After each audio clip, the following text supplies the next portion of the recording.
সেটাও করবে। আর এই অফারটি বং মিডিয়া দাদা স্বয়ং দিয়েছে। পুরো ভারতবর্ষের প্রত্যেকটা ক্রিয়েটরের জন্য এই অফারটা থাকবে। তো এই অফারটা আমি দিচ্ছি আপনাদেরকে। আমাদের বং মিডিয়া দাদা পে টু ব্যাক নামে একটি অ্যাপ লঞ্চ করেছেন, যেখান থেকে তুমি রিচার্জ করলে পেয়ে যাবে ক্যাশব্যাক, মানে টাকা ফেরত। এই অফারটা আমার পে টু বা কোম্পানি দিচ্ছে। আরে বন্ধু, মোবাইল যখন আছে প্রতি মাসে তো প্রত্যেককে রিচার্জ করতেই হয়।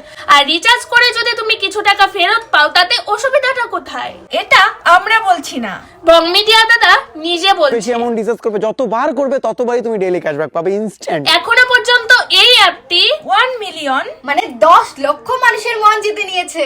এই অ্যাপে শুধুমাত্র রিচার্জ নয়, কেবল বিল, ওয়াটার বিল, কারেন্ট বিল, যে কোনো বিলই তুমি পে করতে পারো। তবে এর সুযোগ সুবিধা বেশি পাবে ফোন রিচার্জ করলে। তবে এই অ্যাপটি আইফোনে অ্যাভেলেবেল নেই, তুমি প্লে স্টোরে পেয়ে যাবে। তবে এখনো পর্যন্ত যাদের মনে এই অ্যাপটির বৈধতা নিয়ে সংশয় রয়েছে, তোমাদেরকে বলছি তোমরা নিশ্চিন্তে থাকো, কারণ বং মিডিয়া দাদা নিজে এই অ্যাপটির সম্পর্কে 100% সিওরিটি দিয়েছে। অনেকেই অনেক সময় এই টাকা হোল্ড বা রিচার্জ পেন্ডিং থেকে বলেছে এটা ফ্রড অ্যাপ্লিকেশন, হবে না বাস, আমি বলছি তো। এবং তিনি নিজেও অ্যাপটির সুবিধা গ্রহণ করেছে। তবে অনেক সময় সার্ভার প্রবলেমের কারণে রিচার্জ পেন্ডিং থাকতে পারে। তবে তোমরা নিশ্চিন্তে থাকো, সেই টাকা কখনো মার যাবে যে না। কোনো টাকা হোল্ড হয়ে গেল, আমি তোমাদের গ্যারান্টি দিচ্ছি সেই টাকা কখনো মার যাবে না। তো তাহলে আর দেরি কিসের? এক্ষুনি তোমাদের মোবাইলে অ্যাপটি ইনস্টল করো ফোনে রিচার্জ করো আর পেয়ে যাও ক্যাশব্যাক। টাটা।